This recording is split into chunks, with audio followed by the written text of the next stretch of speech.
लड़का एक पौधे की जड़ तोड़कर उसे हल्का सा छकता है और हैरान रह जाता है कि उसका स्वाद काफी अच्छा है। फिर वह जमीन पर उगी घास को खाने की कोशिश करता है और वो भी उतनी ही स्वादिष्ट निकलती है। पूरी जंगल जैसे खाने की चीजों से बना हुआ लगता है। इसके बाद वह सावधानी से उस छोटे से द्वीप के अंदर की तरफ बढ़ता है। तभी अचानक उसे एक अजीब सी हलचल और शोर सुनाई देता है। ध्यान से देखने पर उसे पता चलता है कि पानी के बीचों बीच अनगिनत छोटे छोटे जीव खड़े हैं। वे भी उसकी मौजूदगी को महसूस कर लेते हैं और सब एक साथ सिर उठाकर उसकी तरफ देखने लगते हैं। लेकिन हैरानी की बात यह होती है कि वे उस पर हमला नहीं करते। लड़का भी उन्हें नजरअंदाज करता है क्योंकि इस समय वह सिर्फ आराम से नहाना चाहता है। वह उन छोटे जीवों को भगा देता है और बिना सोचे समझे पानी में कूद जाता है। लंबे समय बाद उसे ऐसा सुकून मिलता है कि वह पानी में तैरते हुए आराम करने लगता है। नहाने के बाद जब वह आराम करने ही वाला होता है तभी उसे दिखता है कि बाघ भी वहां आ गया है। वह आराम से खाना खा रहा होता है। लेकिन अजीब बात यह है कि वे छोटे जीव एक शिकारी के सामने भी भागने की कोशिश नहीं करते। लड़का यह देखकर हल्का सा मुस्कुराता है। लेकिन जैसे ही रात होती है अचानक वे सारे छोटे जीव इधर उधर भागने लगते हैं। लड़का हैरान हो जाता है, यहाँ तक कि बाघ भी डरकर भागता हुआ वापस नाव पर चढ़ जाता है। थोड़ी देर बाद वे सारे जीव पेड़ों पर चढ़ जाते हैं। तब लड़के को समझ आता है कि वे सिर्फ सोने के लिए ऊपर जा रहे थे। लेकिन तभी उसे एक डरावनी चीज दिखाई देती है। पानी का तालाब अचानक तेज रोशनी से चमकने लगता है और उसके अंदर से कई लाशें ऊपर तैरकर आने लगती हैं। और सबसे अजीब बात यह होती है कि उन लाशों का मांस जैसे किसी चीज ने खा लिया हो, सिर्फ सफेद हड्डियां दिखाई दे रही होती हैं। लड़का समझ नहीं पाता कि यह सब क्या है। बाघ चुपचाप नाव पर बैठा रहता है जैसे उसे भी डर लग रहा हो और वह उस द्वीप के पास नहीं जाना चाहता। दरअसल पूरा द्वीप देखने में किसी विशाल इंसान के शरीर जैसा लगता है। जिज्ञासा में आकर लड़का पेड़ से एक अजीब फूल तोड़ता है। जब वह उसे खोलता है तो उसके अंदर उसे इंसान का एक दांत मिलता है। यह देखकर वह पूरी तरह सन्न रह जाता है। उसे एहसास होता है कि यह जगह शायद एक नरभक्षी द्वीप है। अब उसे समझ आ जाता है कि उसे यहाँ से जितनी जल्दी हो सके निकलना होगा। अगली सुबह वह नाव में भरपूर खाना भर लेता है, पेड़ों की जड़ें और सैकड़ों छोटे जीव, ताकि वह और बाघ कुछ समय तक जीवित रह सके। इसके बाद वे उस द्वीप को छोड़ देते हैं और फिर कभी किसी ने उस जगह को नहीं देखा। लड़का और बाघ फिर से अपने जीवित रहने के सफर पर निकल पड़ते हैं। लेकिन असल में शुरुआत में नाव पर 5 जीव थे। लड़का अपने परिवार के साथ जहाज में था। तभी एक भयानक तूफान आया। वह किसी तरह एक लाइफ बोट में कूदकर बच गया और उसी समय एक झेबरा भी उसमें कूद पड़ा। फिर अचानक समुद्र से एक बाघ भी बाहर निकल आया। उसे देखकर लड़का डर के मारे पानी में कूद जाता है और किसी तरह पास की जगह पकड़कर खुद को बचाता है। कुछ समय बाद एक लकड़बग्घा भी वहां आ जाता है। अब एक इंसान और कई जानवर एक साथ फंस जाते हैं और उनकी जिंदगी एक खतरनाक संघर्ष में बदल जाती है। लकड़बग्घा सबसे पहले लड़के को निशाना बनाता है, लेकिन लड़के के हाथ में लकड़ी होने की वजह से वह पास नहीं आ पाता। फिर वह अपना निशाना घायल झेबरा पर लगा देता है और बेरहमी से उस पर हमला करता है। जब लड़का होश में आता है तब तक लकड़बग्घा झेबरा को बुरी तरह घायल कर चुका होता है। तभी एक ओरांगुटान बंदर ये सब देखकर गुस्से में आ जाता है और लकड़बग्घे पर हमला कर देता है। वह उसे मारने की कोशिश करता है, लेकिन लकड़बग्घा चालाकी से मरा हुआ होने का नाटक करता है। जैसे ही मौका मिलता है वह अचानक उठकर ओरांगुटान की गर्दन दबोच लेता है और उसे मार डालता है। यह देखकर लड़का गुस्से से भर जाता है, लेकिन तभी अचानक बाघ सामने आ जाता है और एक ही झटके में लकड़बग्घे को मार देता है। लड़का तुरंत एक लाइफ बॉय पानी में फेंकता है ताकि बाघ नाव पर न चढ़ सके, लेकिन नाव फिसलन भरी होती है जिससे बाघ तुरंत चढ़ नहीं पाता। इस मौके का फायदा उठाकर लड़का पानी में कूद जाता है और खुद को दूर कर लेता है। अपनी जान बचाने के लिए वह नाव बाघ को दे देता है, लेकिन समुद्र में तैरते हुए शार्क को देखकर उसे समझ आता है कि यह भी सुरक्षित नहीं है। इसलिए वह मौका देखकर जब बाघ सो रहा होता है चुपके से नाव पर चढ़कर कुछ सामान निकालने की कोशिश करता है। तभी उसे एक बड़ी खुशखबरी मिलती है। नाव के अंदर खाने से भरा एक बड़ा डिब्बा होता है। वह तुरंत खाना शुरू कर देता है क्योंकि यह कई दिनों बाद उसका पहला भोजन होता है। पेट भरने के बाद वह चुपके से कुछ डिब्बे अपने बनाए हुए छोटे बेड़े राफ्ट पर ले जाता है। इसी दौरान 5वां जीव एक चूहा भी सामने आ जाता है। लड़का कुछ समझ पाता उससे पहले ही बाघ अचानक बाहर आ जाता है। किसी तरह कपड़े में उसका पंजा फंस जाता है, लेकिन लड़का फिर भी बेवकूफी में उसके पास जाने की सोचता है। चूहा डर के मारे लड़के के ऊपर चढ़ जाता है और लड़का उसे पकड़कर बाघ की तरफ फेंक देता है ताकि वह खुद बच सके। फिर वह जल्दी से अपने बेड़े पर वापस चला जाता है। हालांकि चूहा छोटा था, लेकिन बाघ उसे पकड़ने के बाद भी शांत नहीं होता। लड़का समझ जाता है कि जैसे ही बाघ बाकी जानवरों को खा जाएगा अगला नंबर उसका ही होगा। इसलिए वह सोचता है कि यहाँ बैठे रहना मौत का इंतजार करने जैसा है। आखिरकार वह मदद के लिए एक चिट्ठी लिखता है और उसे बोतल में डालकर समुद्र में छोड़ने की तैयारी करता है। वह उस चिट्ठी को बोतल में डालकर समुद्र में फेंक देता है, इस उम्मीद में कि कोई गुजरती हुई नाव उसे देख लेगी। इसके बाद वह पहले मिली समुद्र में जीवित रहने की किताब निकालता है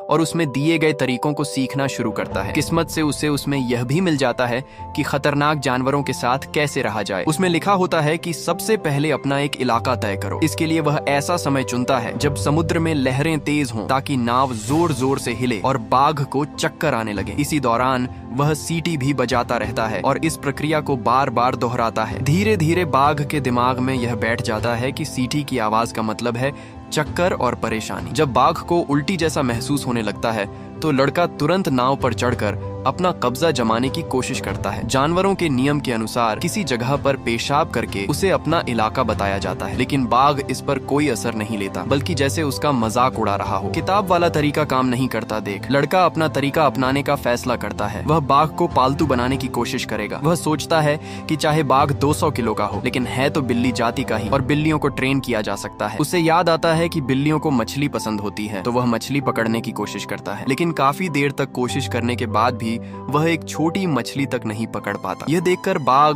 खुद ही समुद्र में कूद जाता है मछली पकड़ने के लिए। हालांकि वह तैर सकता है, लेकिन मछली पकड़ने में उतना माहिर नहीं होता। लड़का यह देखकर हंसने लगता है, लेकिन तभी बाघ अचानक उसकी तरफ तैर कर आने लगता है। डर के मारे लड़का जल्दी जल्दी रस्सी खींचकर अपनी नाव को पास लाता है और तुरंत उस पर चढ़ जाता है। फिर वह अपना बेड़ा भी ऊपर खींच लेता है ताकि बाघ उसके सहारे ऊपर न आ सके। बाघ को समझ आता है कि वह मछली पकड़ने गया था और इस बीच उसका घर ही छिन गया। लड़का एक कुल्हाड़ी उठाकर उसे मारने की सोचता है, लेकिन बाघ की बेबस हालत देखकर उसका दिल पिघल जाता है। वह समझ जाता है कि इस खुले समुद्र में यही उसका एकमात्र साथी है। आखिरकार वह बाघ को वापस नाव पर आने देता है और खुद उसके साथ रहने का फैसला करता है। वह एक लकड़ी का पटरा डालता है जिससे बाघ वापस चढ़ आता है। अब दोनों को साथ मिलकर ही इस मुश्किल से निकलना होगा।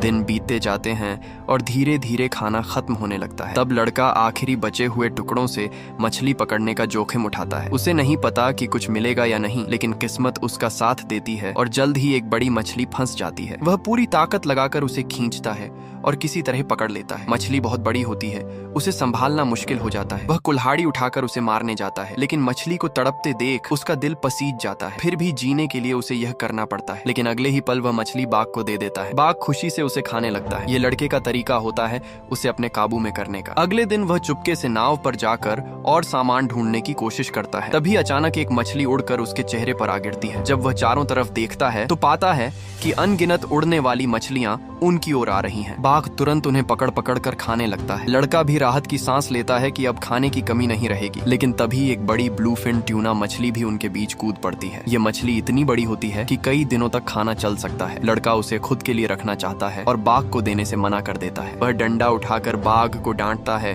और उसकी हिम्मत देखकर बाघ पीछे हट जाता है। अब बाघ डरने लगता है और दूर बैठकर छोटी मछलियां खाने लगता है। लड़का समझ जाता है कि अब उसे पूरी तरह काबू किया जा सकता है। वह लकड़ी से उसे खेलने के लिए उकसाता है। बाघ अपनी आदत के अनुसार उस पर ध्यान देने लगता है, लेकिन बार बार छेड़ने पर गुस्सा भी हो जाता है। तभी लड़का उसे डांटता है और फिर मछली का टुकड़ा देकर शांत करता है। बाघ खाने के लालच में धीरे धीरे झुकने लगता है और जमीन पर बैठ जाता है जैसे कोई पालतू बिल्ली हो। लड़का बार बार उसे इसी तरह ट्रेन करता है, डंडा बजाकर संकेत देना और फिर मछली देना। धीरे धीरे बाघ उसकी बात मानने लगता है। कुछ ही दिनों में वह पूरी तरह काबू में आ जाता है। अब लड़का सिर्फ आवाज लगाता है और बाघ शांत होकर अपनी जगह पर चला जाता है। करीब 15 दिनों में वह उसे पूरी तरह पालतू बना लेता है। अब दोनों साथ मिलकर रह रहे होते हैं, लेकिन एक नई समस्या सामने आती है, वापस जमीन पर कैसे पहुंचा जाए। एक दिन उन्हें दूर समुद्र में एक जहाज दिखाई देता है। लड़का तुरंत सिग्नल गन निकालकर मदद मांगने की कोशिश करता है, लेकिन दूरी ज्यादा होने की वजह से जहाज उन्हें नहीं देख पाता। वह सारे सिग्नल खत्म कर देता है, लेकिन कोई मदद नहीं आती। दिन बीतते जाते हैं और लगातार समुद्र में भटकने की वजह से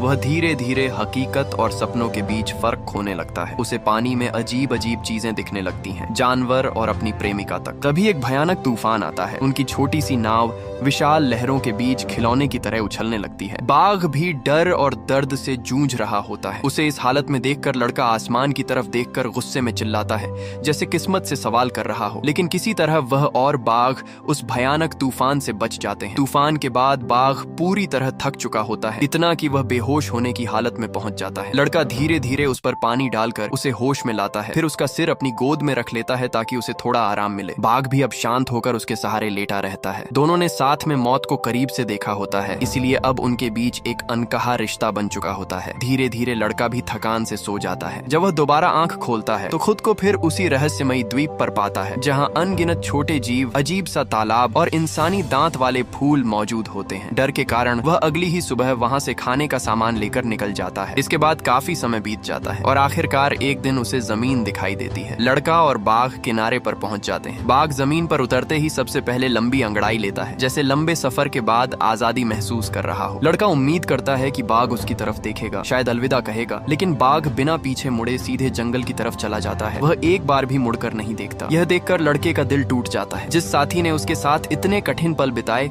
वह यूं ही बिना कुछ कहे चला जाता है। जब बाद में कुछ लोग उसे ढूंढकर बचाते हैं तो वह फूट फूट कर रो पड़ता है, लेकिन यह आंसू बचने की खुशी के नहीं बल्कि बाघ के बिछड़ने के दुख के होते हैं। क्योंकि वह इस हादसे का इकलौता जिंदा बचा व्यक्ति होता है, इसलिए शिपिंग कंपनी के लोग उससे जहाज डूबने की सच्चाई जानने आते हैं। जब वह उन्हें अपनी पूरी कहानी सुनाता है, बाघ, द्वीप और बाकी सब, तो वे इसे एक झूठी और काल्पनिक कहानी मानते हैं। वे कहते हैं कि ऐसा कैसे हो सकता है कि किसी द्वीप पर हजारों जीव हों और किसी को पता ही न चले। इसीलिए वे उससे कहते हैं कि वह कोई और ज्यादा हकीकत से जुड़ी कहानी बताए। मजबूर होकर लड़का एक दूसरी कहानी सुनाता है। इस कहानी में वह बताता है कि तूफान के बाद एक कुक और एक नाविक पहले से ही लाइफ बोट में थे। कुक ने उसे बचाया और थोड़ी देर बाद उसकी माँ भी वहाँ पहुँच गई। नाविक कूदते समय बुरी तरह घायल हो गया था और उसका जख्म सड़ने लगा था। खाने की कमी को देखते हुए कुक ने मदद करने के बहाने उस नाविक को मार डाला और उसका मांस खाने लगा। यह देखकर उसकी माँ को बहुत गुस्सा आता है और वह कुक को थप्पड़ मार देती है। लेकिन हैरानी की बात यह होती है कि कुक उस समय कुछ नहीं करता। एक हफ्ते बाद जब लड़का एक कछुए को छोड़ देता है तो कुक उसे बुरी तरह पीटता है। अपनी बेटे को बचाने के लिए उसकी माँ कुक से लड़ने लगती है, लेकिन कुक उसे बेरहमी से मार डालता है। माँ की मौत का बदला लेने के लिए लड़का कुक को मार देता है और इस तरह वह अकेले ही जिंदा बचता है। ये दूसरी कहानी ज्यादा वास्तविक लगती है, लेकिन इसमें भी कुछ सवाल उठते हैं, जैसे कि जब माँ ने कुक को थप्पड़ मारा तो उसने पलटकर हमला क्यों नहीं किया। दरअसल यह दूसरी कहानी भी पूरी सच्चाई नहीं होती। असली सच्चाई इससे भी ज्यादा अंधेरी और डरावनी होती है। फिल्म में एक बात जिसे लोग अक्सर नजरअंदाज कर देते हैं वह है लड़के का पिता। बचपन में उसे पोलियो हुआ था, जिससे उसकी एक टांग कमजोर थी। असल में लाइफ बोट पर लड़के का पूरा परिवार था। जो झेबरा दिखाया गया था वह असल में उसका पिता था, जिसकी टूटी हुई टांग में संक्रमण हो गया था। उसका भाई उसकी मदद करने की कोशिश करता है, लेकिन सही इलाज न मिलने की वजह से पिता की मौत हो जाती है। भूख से मजबूर होकर उसका भाई पिता का मांस खाने की बात करता है, लेकिन माँ इसके खिलाफ होती है। दोनों के बीच झगड़ा होता है और भूख और पागलपन में भाई अपनी ही माँ को मार देता है। बाद में पछतावे में वह खुद को लड़के के हाथों मरने देता है। इस तरह लड़का उन सबके मांस के सहारे जिंदा रहता है। लेकिन कहानी यहीं खत्म नहीं होती। बचपन से ही तेज याददाश्त वाला लड़का बाद में जब अपनी प्रेमिका के बारे में पूछा जाता है तो वह कहता है कि उसे उससे बिछड़ने की कोई याद नहीं है। इसका मतलब सिर्फ एक हो सकता है, उसकी प्रेमिका भी उसी नाव पर थी जो चूहा बाघ ने खाया था, और वह रहस्यमयी द्वीप असल में वे उसकी प्रेमिका के प्रतीक थे। लोग अक्सर सच्चाई से बचना चाहते हैं क्योंकि वह बहुत कड़वी होती है, इसलिए ज्यादातर लोग पहली काल्पनिक कहानी को ही सच मानना पसंद करते हैं। लेकिन आखिर में यही कहा जा सकता है कि इंसान के अंदर की शांति उसकी अच्छाई से आती है और जीने की ताकत उन अंधेरे अनुभवों से जिनसे वह गुजरता है।